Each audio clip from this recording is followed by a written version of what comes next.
Kembali lagi bersama channel kita semua. Jika Anda suka, jangan lupa komen, like dan subscribe, serta bila Anda berkenan, aktifin subtitlenya supaya ada tulisan teksnya. Kita langsung ke ceritanya. Perintah Kaisar Naga.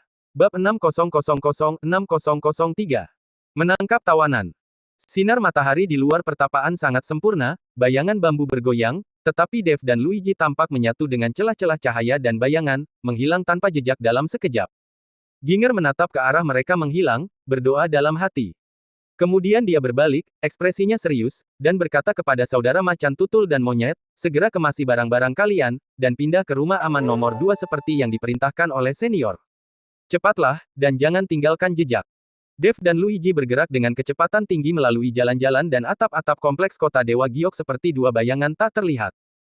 Mereka menghindari semua jalan utama dan area yang dijaga ketat, memilih gang-gang yang tenang, halaman-halaman yang terbengkalai, dan bahkan saluran drainase bawah tanah. Gerakan mereka tidak dapat diprediksi, aura mereka sangat tersembunyi. Sebagai anggota klan hantu, Luigi secara alami mahir dalam menyembunyikan diri, dan sekarang dia membuat aura hantunya tak terlihat, mengikuti Dev dari dekat, sekali lagi mengagumi kemampuan menyelinap Dev yang tak terduga. Sekitar satu batang dupa kemudian, keduanya diam-diam mendekati tembok barat yang tinggi dari rumah Dewa Giok. Ini bukan gerbang utama, jadi para penjaga relatif lemah, tetapi rune pertahanan samar masih mengalir di sepanjang tembok Giok yang tinggi, dan ada penjaga tersembunyi di beberapa tempat. Dev tidak memilih untuk memanjat tembok. Dia memimpin Luigi mengelilingi dasar tembok, di mana beberapa tanaman merambat kuno, dengan sulur-sulurnya saling berjalin, menutupi hampir setengah tembok. Yang lebih penting, indera ilahi Dev mendeteksi pipa sempit yang telah lama ditinggalkan di dalam tembok, yang digunakan untuk mengalirkan sisa air mata air spiritual. Karena bertahun-tahun diabaikan, sebagian besar formasi pelindung internal telah lama gagal, dan karena sangat halus dan tersembunyi, itu belum ditutupi oleh formasi pemeliharaan rutin. Masuk dari sini, Dev mengirimkan pesan telepati, kilatan cahaya abu-abu yang kacau muncul di ujung jarinya saat ia dengan ringan menyentuh sebuah batu bata yang tersembunyi di bawah tanaman rambat tua. Cahaya abu-abu merembes masuk, dan beberapa klik yang sangat samar terdengar dari dalam batu bata dinding, seolah-olah mekanisme internal telah dibuka secara diam-diam. Segera setelah itu, sebagian dinding, sekitar 1 kaki persegi, runtuh tanpa suara, memperlihatkan sebuah lubang gelap, yang hampir tidak cukup lebar untuk dilewati satu orang secara menyamping. Bau apak dan lembab tercium keluar. Tanpa ragu, Dev menyelinap masuk terlebih dahulu, diikuti oleh Luigi. Begitu masuk, Dev menyentuh sebuah titik di bagian dalam batu bata dinding yang longgar, dan lubang itu kembali ke keadaan semula tanpa suara, tampak identik dengan dinding di sekitarnya dari luar. Di dalam terdapat jalan setapak batu yang sempit dan menurun, tertutup lumut yang licin, udara dipenuhi bau apak dan sedikit kelembapan. Keduanya menuruni beberapa puluh kaki di sepanjang jalan setapak, di mana sebuah persimpangan jalan muncul. Berdasarkan tanda pada peta Ginger dan intuisi ilahinya sendiri, Dev memilih jalur kiri, lorong yang lebih dalam dan terpencil, hampir setengahnya terhalang oleh tanah dan bebatuan yang runtuh. Seperti terenggiling yang paling lincah, mereka melintasi pipa-pipa tua yang sempit, kompleks, dan berbahaya serta celah-celah bawah tanah yang ditinggalkan. Di beberapa tempat, mereka perlu secara halus mengikis pagar besi berkarat yang menghalangi jalan mereka dengan kekuatan kacau. Di tempat lain, mereka harus dengan hati-hati menghindari pecahan-pecahan pembatas kuno yang masih menyimpan jejak agresi yang samar. Sepanjang proses tersebut, Dev menunjukkan wawasan dan kendali yang menakjubkan atas energi dan struktur, selalu menemukan jalur teraman dan tercepat. Luigi mengikuti dalam diam, hatinya semakin cemas. Ini jauh lebih dari sekadar kekuatan superior. Ini membutuhkan pengalaman yang sangat kaya dan pikiran yang sangat tenang. Berapa banyak situasi berbahaya yang telah dialami Dev untuk mengasah kemampuan seperti ini. Setelah sekitar waktu yang dibutuhkan sebatang dupa untuk terbakar, cahaya redup dan udara segar muncul di depan. Dev berhenti di depan sebuah jalan keluar yang tertutup rumput liar yang tumbuh subur, indera ilahinya menyebar keluar seperti air yang mengalir. Di balik jalan keluar itu terbentang sudut taman yang telah lama ditinggalkan. Bukit buatan telah runtuh, kolam mengering, dan rumput liar tumbuh liar. Di kejauhan, atap megah istana dalam rumah Dewa Giok dapat terlihat, tetapi tempat ini jelas telah lama dilupakan. Kita sudah berada di area terbengkalai di luar Taman 100 Bunga, Dev mengirimkan suaranya. Jalan pinus pendengar ada di sebelah timur. Lewati taman terbengkalai ini, lalu lewati rumpun bambu kecil. Kinok pasti akan melewati jalan pinus pendengar dalam perjalanannya dari Paviliun Hati Murni. Mari kita pergi ke sana terlebih dahulu untuk membuat pengaturan. Keduanya muncul dari gua bawah tanah seperti hantu, dengan cepat menghilang ke dalam bayangan taman terbengkalai, diam-diam menuju Jalan Pinus Pendengar. Jalan Pinus Pendengar memang sesuai dengan namanya. Jalan setapak batu biru yang berkelok-kelok tersembunyi di antara pohon-pohon pinus kuno yang tinggi dan lebat. Pohon-pohon pinus itu semuanya sangat lebat, usianya tidak diketahui, cabang-cabangnya kuat dan jarum-jarumnya seperti kanopi, membelah sinar matahari menjadi pola-pola berbintik halus yang tersebar di lempengan batu yang ditutupi lumut. Batu-batu bergerigi di kedua sisi jalan setapak semakin menambah kesan berkelok-kelok dan terpencilnya. Tempat itu sangat sunyi. Selain desiran angin melalui pohon pinus, hampir tidak ada suara lain yang terdengar, dan tidak ada seorang pun yang terlihat. Dev dengan cepat mengamati sekelilingnya, tatapannya setajam kilat. Ia memilih sebuah cekungan di tikungan jalan setapak, diapit oleh bebatuan buatan yang tinggi dan beberapa pohon pinus kuno yang sangat lebat. Ada banyak titik buta, dan cabang-cabang yang saling terkait di atasnya menciptakan tempat persembunyian alami. Luigi, kau bersembunyi di balik batu besar itu dan sembunyikan semua keberadaanmu. Jangan bertindak tanpa isyaratku. Tugasmu adalah, jika terjadi hal-hal yang tidak terduga, misalnya, jika penjaga yang berpatroli kebetulan lewat, atau penjaga kinok mencoba membunyikan alarm, kamu harus segera dan diam-diam menghentikan mereka, menciptakan kekacauan atau menyesatkan mereka untuk memberi kita waktu.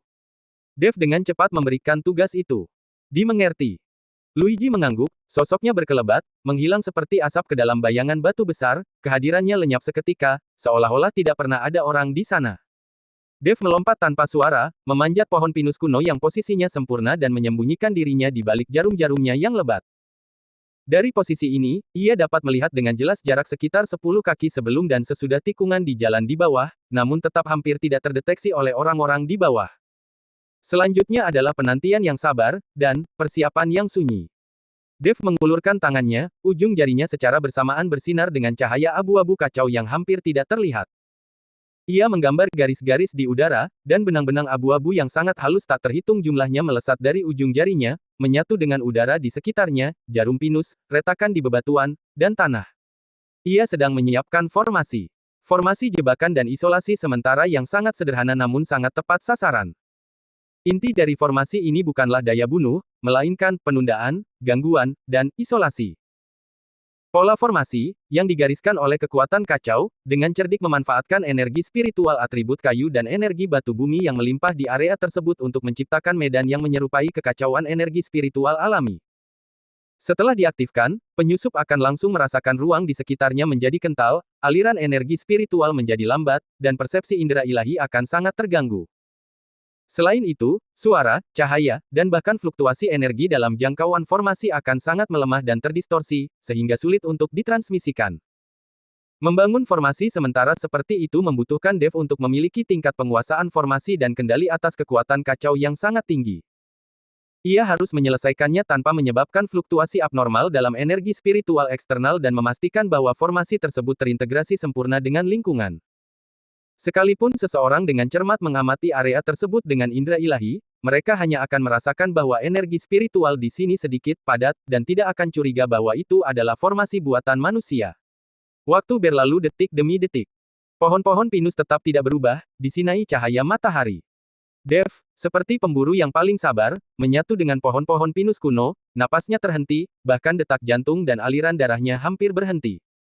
Seluruh dirinya terfokus pada merasakan pergerakan di kedua ujung jalan setapak. Sekitar setengah jam berlalu. Mereka di sini. Hati Dev sedikit berdebar. Indera ilahinya mendeteksi 3 aura yang mendekat dengan cepat tetapi sengaja disembunyikan, yang berasal dari ujung selatan jalan setapak. Pemimpinnya, dengan aura yang dalam dan halus yang membawa kualitas yang mengerikan, jelas merupakan dewa abadi sejati tingkat 5, itu adalah Kinok Fei. 2 langkah di belakangnya ada 2 penjaga berpakaian hitam, dengan wajah dingin dan keras serta mata seperti elang. Keduanya adalah dewa abadi sejati tingkat 4, aura mereka sinkron, gerakan mereka serempak, jelas merupakan master serangan gabungan yang terlatih dengan baik. Ketiganya bergerak dengan kecepatan sedang, menjaga tingkat kewaspadaan yang tinggi. Mata sipit Kinok terus-menerus mengamati sekelilingnya, artefak deteksi di tangannya sedikit bercahaya. 2 penjaga mengapitnya, secara halus melindunginya, mata tajam mereka mengamati setiap tempat persembunyian yang mungkin. Semakin dekat dan semakin dekat. 30 zang. 20 zang. 10 zang.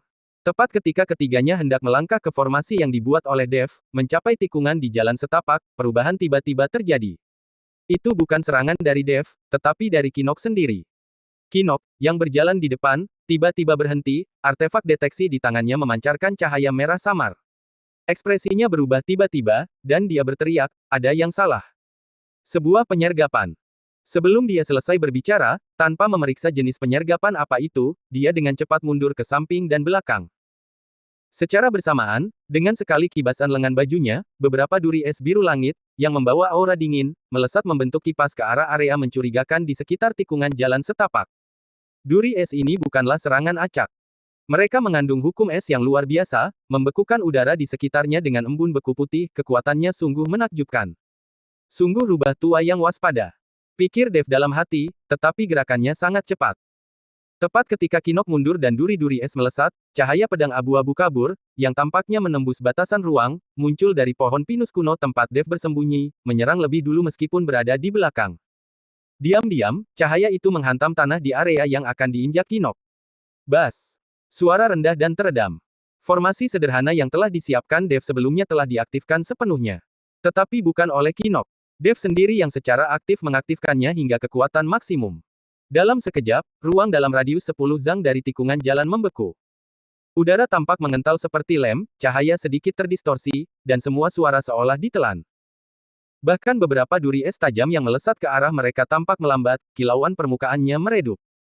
Kedua penjaga berpakaian hitam bereaksi cepat, mengapit Kinok saat dia berteriak.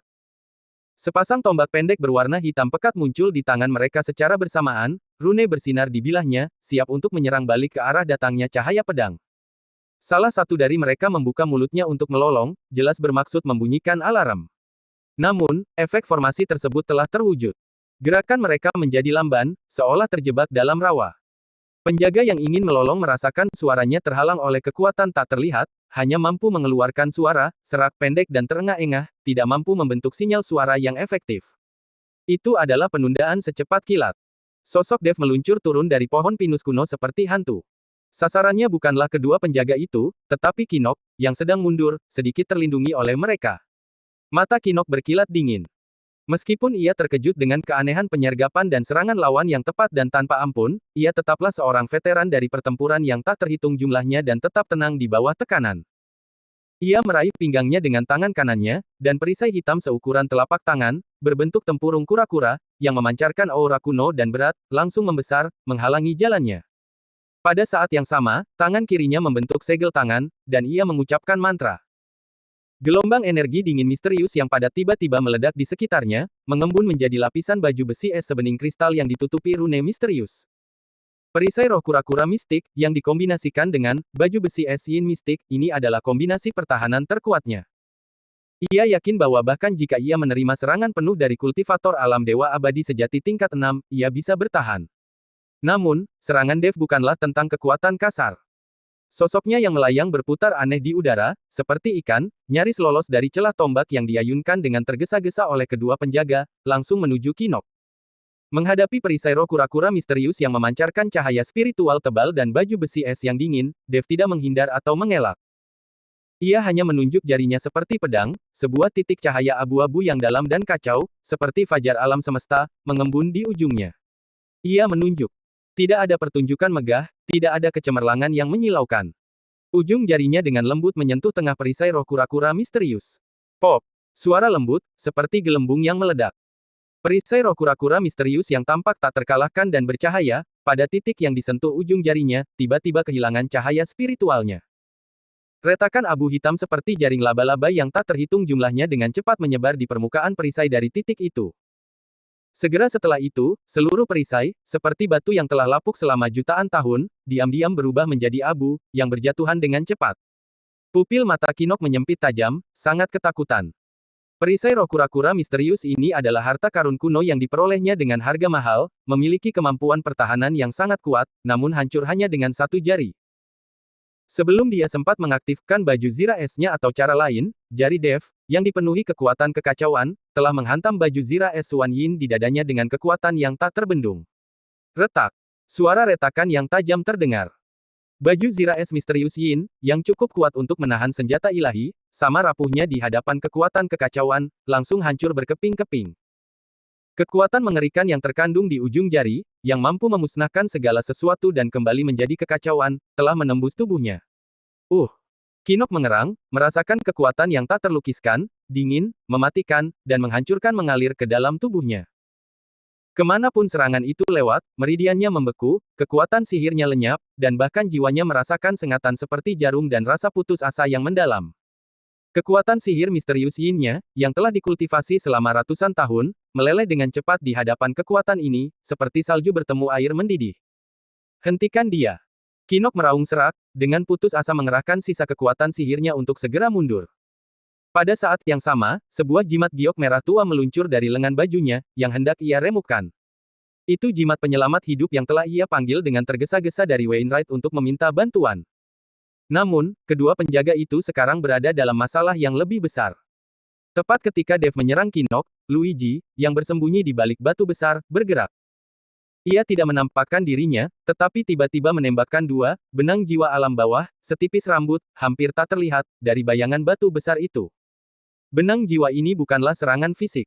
Mereka langsung menargetkan jiwa, sangat ganas. Kedua penjaga itu sepenuhnya fokus menghadapi tekanan dari Dave dan perlambatan yang disebabkan oleh formasi. Mereka tidak menyadari bahwa serangan aneh seperti itu tersembunyi di balik bayangan. Benang jiwa alam bawah langsung menembus bagian belakang kepala mereka. Keduanya menegang secara bersamaan, secerca kebingungan dan rasa sakit di mata mereka, gerakan mereka membeku di tempat. Meskipun kultivasi mereka di alam dewa abadi sejati dan tekad mereka yang teguh mencegah jiwa mereka langsung runtuh, membuat reaksi yang efektif atau membunyikan alarm sangatlah sulit. Dave tidak memberi Kinok kesempatan untuk menghancurkan jimat giok itu. Saat dia menembus baju besi es dan kekuatan kacau menyerbu tubuh Kinok, tangan kiri Dave melesat seperti kilat, meraih pergelangan tangan kanan Kinok, yang memegang jimat giok merah tua. Krak! Suara tulang retak yang mengerikan terdengar. Pergelangan tangan Kinok langsung hancur. Kinok menjerit pendek, jimat giok merah tua terlepas dari tangannya. Dave bahkan tidak melirik jimat giok itu. Tangan kanannya berubah dari jari menjadi telapak tangan, menyerang dantian Kinok. Serangan telapak tangan ini dikendalikan dengan presisi sempurna. Gelombang kekuatan kacau yang luar biasa menyerbu masuk seperti gelombang pasang yang mengamuk, tetapi alih-alih langsung menghancurkan dantian Kinok, ia berubah menjadi rantai abu-abu halus dan kuat yang tak terhitung jumlahnya, mengikat dan menyegel dantian, meridian, dan lautan kesadarannya lapis demi lapis. Secara bersamaan, kekuatan lain langsung menyerbu jiwanya, secara paksa menekan dan memenjarakan kesadarannya. Kinok merasakan kegelapan tiba-tiba di depan matanya, seluruh kekuatan tubuhnya surut seperti gelombang pasang. Kesadarannya dengan cepat kabur. Sensasi terakhir yang tersisa adalah mata dingin dan dalam lawannya, mata yang seolah-olah berisi langit berbintang yang tak berujung. Bruk! Tubuh kekar Kinok ambruk ke tanah, mata terpejam, napas lemah, sudah tak sadarkan diri, sepenuhnya terperangkap oleh kekuatan kekacauan. Dari mundurnya Kinok secara tiba-tiba setelah merasakan ada yang salah, hingga kemunculan Dave, menghancurkan perisai, meremukkan baju besi, dan menangkapnya, hingga intervensi rahasia Luigi untuk menahan para penjaga, seluruh proses berlangsung cepat dan singkat, hanya membutuhkan 2 atau 3 tarikan napas. Cepat. Terlalu cepat. Dan koordinasi mereka sempurna, perhitungan mereka tepat. Kedua penjaga, yang terluka oleh sutra jiwa dunia bawah, hampir tidak pulih dari rasa sakit yang menusuk jiwa mereka ketika mereka melihat Kinok sudah ambruk ke tanah. Seorang pemuda berwajah tenang berdiri di samping Kinok, tatapannya acuh tak acuh saat ia memandang mereka. Kedua penjaga itu ketakutan, mengetahui bahwa mereka telah bertemu lawan yang sepadan. Pemimpin mereka telah ditangkap, dan mereka sendiri kemungkinan akan mengalami nasib yang sama. Mereka saling bertukar pandang, lalu serentak meraung, membakar energi kehidupan mereka, dan menyerbu ke arah Dave tanpa mempedulikan apapun. Tombak pendek di tangan mereka memancarkan cahaya hitam yang menyilaukan, jelas menunjukkan niat mereka untuk mati bersama, atau setidaknya untuk menciptakan keributan besar dan memperingatkan penghuni istana. Keras kepala sampai akhir. Dave mendengus dingin, tanpa melakukan gerakan yang terlihat, hanya mengibaskan lengan bajunya. Suatu kekuatan tak terlihat, tak berwujud namun seberat gunung, yang tampaknya mampu menekan segalanya, turun dengan raungan yang memekakkan telinga. Kedua penjaga itu merasa seolah-olah sebuah gunung menjulang telah menghancurkan mereka, momentum maju mereka tiba-tiba terhenti. Tulang-tulang mereka berderak, organ dalam mereka terasa seperti akan bergeser, energi kehidupan mereka yang membara ditekan secara paksa, dan bahkan bernapas menjadi sangat sulit. Mereka mengerahkan seluruh kekuatan mereka, namun mereka bahkan tidak bisa menggerakkan jari, apalagi melancarkan serangan atau mengeluarkan suara. Ini adalah simulasi Dev tentang teknik, menekan, menggunakan kekuatan kacau, meskipun tidak sehalus para kultivator yang ahli dalam teknik tersebut. Namun, dengan fondasi yang kokoh dan karakteristik kekuatan kacau, itu lebih dari cukup untuk menekan dua penjaga yang terluka di peringkat keempat alam dewa abadi sejati. Dev tidak menunda lebih lama lagi. Dia dengan cepat melangkah maju dan, menggunakan metode yang sama, memenjarakan jiwa dan kultivasi kedua penjaga itu dengan kekuatan kacau, menjerumuskan mereka ke dalam koma yang dalam. Dia dengan cepat memindai medan perang. Selain 3 orang yang tidak sadarkan diri tergeletak di jalan, tidak ada jejak lain. Meskipun pertukaran itu singkat dan intens, fluktuasi energi dan suara sangat terbatas oleh efek isolasi dan penundaan dari formasi tersebut, dan tidak menyebar terlalu jauh. Pohon-pohon pinus di kejauhan terus berdesir, seolah-olah tidak terjadi apa-apa. Dev melambaikan tangannya untuk mengambil jimat giok merah yang jatuh, lalu dengan cepat mencari Kinok dan kedua penjaga itu. Ia mengambil tas penyimpanan mereka, liontin giok pribadi, dan barang-barang lain yang mungkin membawa alat pelacak atau identifikasi, terutama beberapa barang pada Kinok yang jelas merupakan artefak identifikasi dan komunikasi. Luigi, bawa kedua penjaga ini, mari kita kembali melalui jalan yang sama, dan mundur dengan cepat. Dev mengangkat Kinok yang tidak sadarkan diri dan memberi perintah kepada Luigi, yang kini telah menampakkan dirinya. Baik. Tanpa berkata apa-apa, Luigi mengangkat kedua penjaga yang tidak sadarkan diri itu, satu di masing-masing lengannya. Dev memeriksa sekeliling lagi, memastikan bahwa tidak ada jejak yang jelas tertinggal, terutama sisa-sisa formasi sementara yang telah ia buat, yang telah sepenuhnya ia hapus dengan kekuatan kekacauannya. Kemudian, seperti saat mereka datang, keduanya menghilang ke dalam bayangan, dengan cepat mundur di sepanjang jalan yang mereka lalui menuju pintu masuk tersembunyi ke gua taman yang terbengkalai. Perjalanan pulang terasa lebih menegangkan. Lagi pula, membawa 3 orang dewasa pasti menghambat pergerakan mereka, dan mereka harus lebih berhati-hati untuk menghindari patroli yang mungkin ada. Untungnya, Dev memilih jalan yang cukup tersembunyi, dan tampaknya ia memiliki pemahaman yang mendalam tentang pola keamanan di sekitar Istana Dewa Giok, berhasil menghindari beberapa patroli penjaga. Kembali dengan selamat ke sudut yang tertutup tanaman ramba tua, Dev membuka kembali pintu masuk tersembunyi. Mereka bertiga, bersama para tahanan, masuk satu persatu, mengembalikan pintu masuk ke posisi semula. Baru saat mereka kembali menyusuri lorong bawah tanah yang lembab dan sempit, Dev menghela napas lega. Bagian yang paling berbahaya dan krusial, penangkapan, akhirnya selesai. Namun yang tersisa adalah tantangan besar, bagaimana mengevakuasi para tahanan dari kota Dewa Giok yang dijaga ketat, dan bagaimana mendapatkan kebenaran dari Kinok. Namun, begitu para tahanan ditangkap, inisiatif berada di tangan mereka. Ketika Dev dan Luigi, membawa Kinok yang tak sadarkan diri dan 2 pengawal, muncul kembali di ruangan rahasia tempat Ginger dan yang lainnya dipindahkan, meskipun Ginger dan yang lainnya agak siap, mereka terdiam karena terkejut melihat pemandangan di hadapan mereka. Benar, mereka telah menangkapnya. Dan ini dilakukan saat seluruh prefektur Dewa Giok berada di bawah hukum militer dan istana dalam keadaan siaga tinggi. Mereka tidak hanya menangkap kepala pelayan agung Kinok yang sangat penting, tetapi mereka juga berhasil menyelamatkan 2 pengawal kepercayaannya. Efisiensi ini, metode ini, sungguh luar biasa. Senior, apakah Anda baik-baik saja? Ginger menatap wajah Dev yang masih tenang, dan Kinok, yang digendongnya, napasnya lemah seperti anjing mati. Suaranya serak. Tidak apa-apa. Dev melemparkan Kinok ke tanah seperti karung sampah. Cari ruangan yang paling terpencil, kedap suara, dan terisolasi dengan baik. Bangunkan dia. Aku punya pertanyaan untuknya. Kedua penjaga ini. Ia melirik kedua pria yang ditinggalkan Luigi di sudut.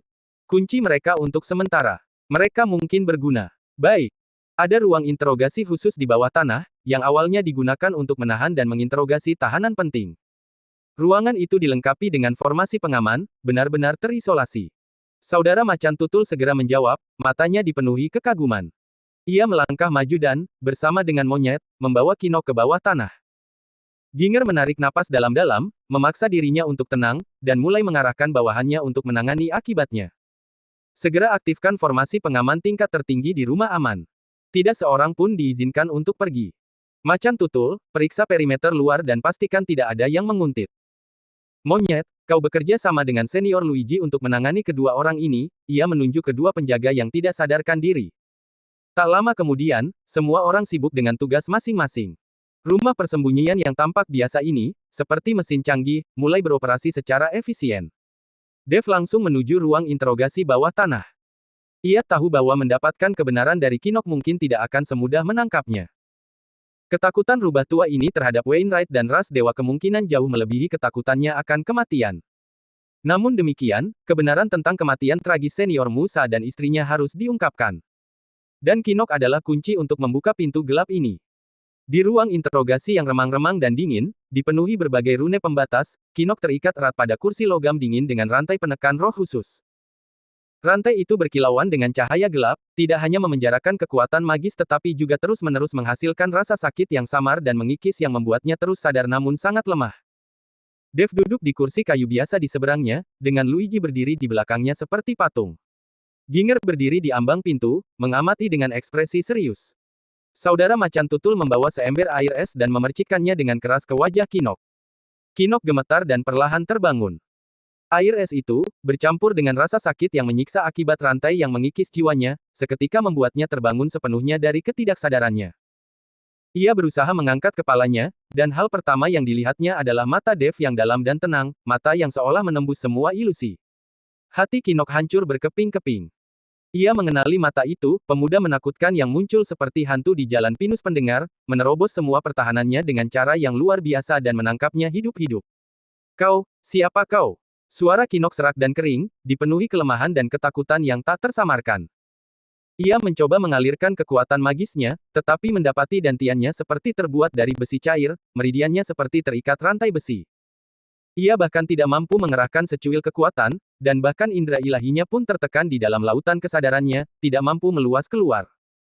Perasaan tak berdaya yang luar biasa ini, seperti domba yang akan disembelih, memenuhi kepala pelayan agung ini, yang terbiasa dengan kekuatan hidup dan mati, dengan rasa takut dan penghinaan yang luar biasa.